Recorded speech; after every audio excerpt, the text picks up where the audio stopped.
ஒரு வழிபாடு உங்கள் வாழ்க்கையையே மாற்றும், சொன்னால் நம்புவீர்களா அப்படின்னு ஒரு வார்த்தையில் வச்சு தான் ஒரு வீடியோ ஆரம்பிக்குது. சத்தியமாக யாரும் நம்ப மாட்டாங்க சொன்னதுக்கப்புறம். சரியா? க்ரீன் தாரா. க்ரீன் தாரா யார்? அந்த க்ரீன் தாரா ஒழுக்கமாக ஒரு சட்டை கூட போட்டுக்காத அந்த க்ரீன் தாரா யார்? யாருன்னா ஃப்ரெண்ட்ஸ், உங்களுக்கு எப்போலேருந்து க்ரீன் தாராவை தெரியும் சொல்லுங்கள்? கடவுள் அப்படின்னா வழி வழியாக 15லேயே சிவன் இருக்கிறதா சொல்லப்பட்டுருச்சு, 1017 முருகர் இருக்கிறதா சொல்லப்பட்டுருச்சு. புரிஞ்சுதுங்களா? அந்த மாதிரி பல நூற்றாண்டுகளுக்கு முன்னாடியே கடவுள்கள் வந்துட்டாங்க. இந்த க்ரீன் தாராவை உங்களுக்கு எப்போலேருந்து தெரியும்? இந்த 2 வீடியோ போட்டதுலேருந்து தானே 2 பேர் உட்காந்து க்ரீன் தாரான்றாங்க. அப்போலேருந்து தான் உங்களுக்கு பற்றி தெரியும். க்ரீன் தாரா அது செய்யும், க்ரீன் தாரா இது செய்யும்னு. அந்த க்ரீன் தாரா யார் அப்படின்னு சொல்கிறாங்க. என்ன பண்ணுறாங்கன்னா, நார்த் இந்தியாவில் இந்த பொம்மைகள் செய்கிறாங்க ஃப்ரெண்ட்ஸ். க்ரீன் கலரில் அந்த க்ரீன் தாராவை செஞ்ச ஒரு கல் அவங்களுக்கு எங்கேயோ கிடைக்கிது. அது ரெகுலராக கிடைக்கிறதில்ல, எப்போ தான் கிடைக்கும். இந்த கல்லில் விநாயகர் அது இதெல்லாம் செய்வாங்க. அது சும்மா விநாயகரெல்லாம் செஞ்சு வச்சா எப்படி போகும்? விநாயகர் தான் நம்ம எப்போவுமே வாங்கி வச்சுட்டே இருக்கோமே, அதனால் அது போகிறது கஷ்டம். அதனால் என்ன பண்ணுறாங்க, புதுசாக ஒரு பொம்மையை செய்கிறாங்க. அந்த பொம்மைக்கு சட்டை போட முட்டுறாங்க. ஓகேங்களா? கவர்ச்சிகரமாக இருக்குது அது பொம்மை, கடவுளாகவே இருக்கட்டும். ஆனால் நான் அப்படி தான் சொல்லுவேன். என்னால் இதெல்லாம் இந்த சிலைவெல்லாம் கடவுளாலாம் என்னை ஏற்றுக்க முடியாது என்னால். புரிஞ்சுதான்? அதனால் கவர்ச்சிகரமாக ஒரு சிலை பண்ணி அதுக்கு க்ரீன் தாரான்னு பேரை வச்சுட்டு அதை வாங்க சொன்னால் வீட்டில் இப்போ லேடிஸ்லாம் ஐயோ வேண்டாம், அது ஒரு மாதிரி இருக்குது, வேண்டாம், வீட்டில் முன்னாடி வைக்க முடியாது அப்படின்றவாங்க. அதனால் அது எல்லாம் நல்லா போகலை.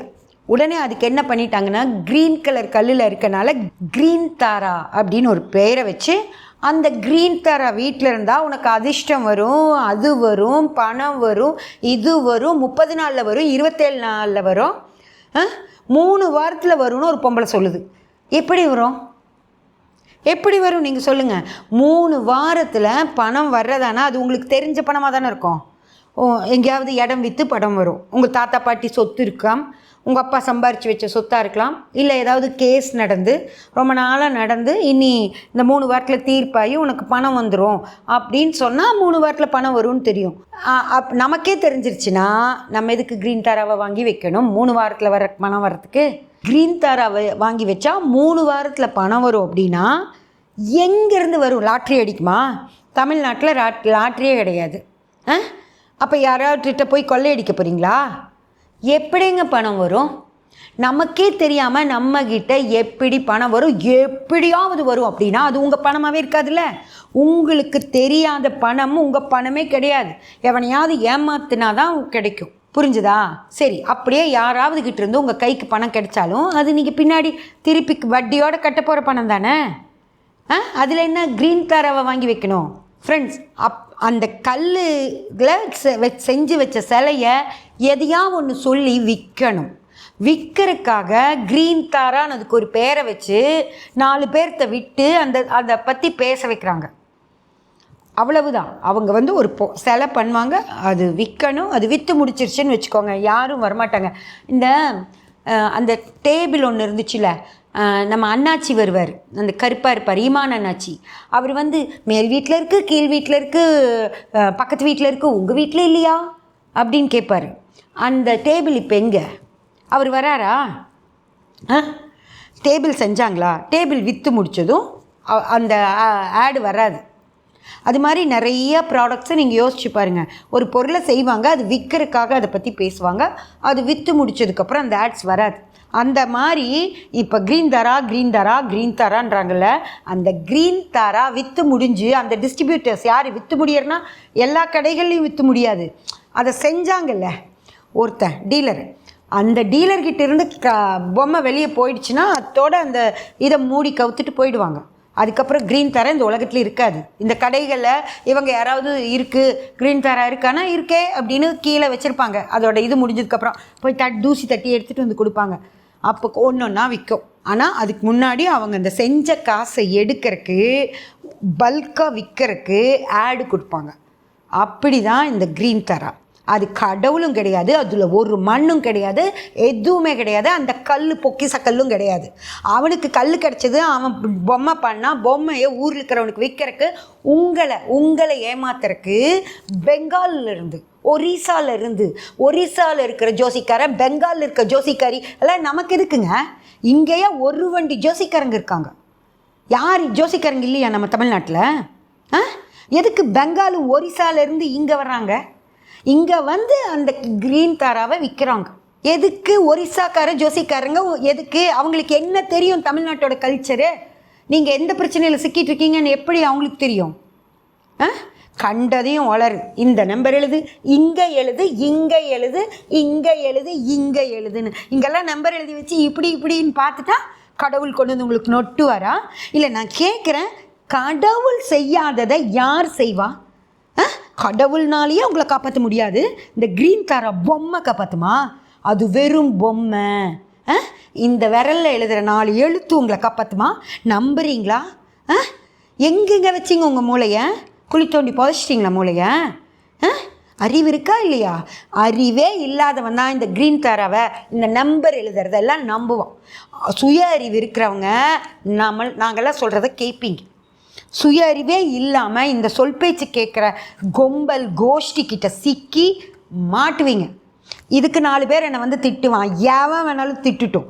என்ன திட்டுறதுக்கு, இந்த க்ரீன் தாராவை விற்கிறதுக்கு, இங்கே நம்பர் எழுத சொல்கிறதுக்கு, எல்லாத்துக்கும் கருமா அனுபவிப்பாங்க. புரியுதா?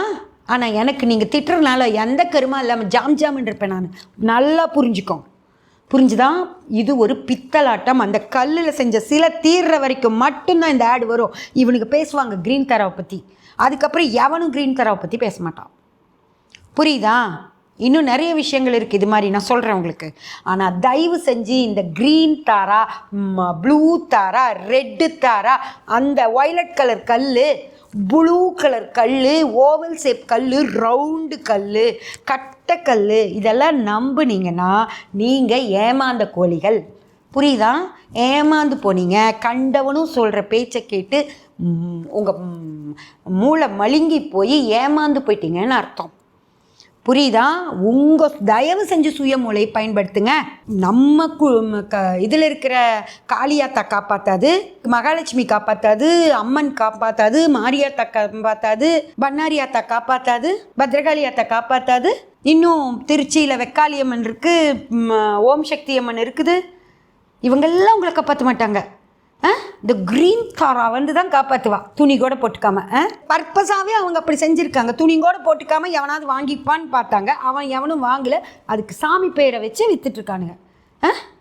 யாருங்க அது க்ரீன் தாரா? அது என்ன தாரா?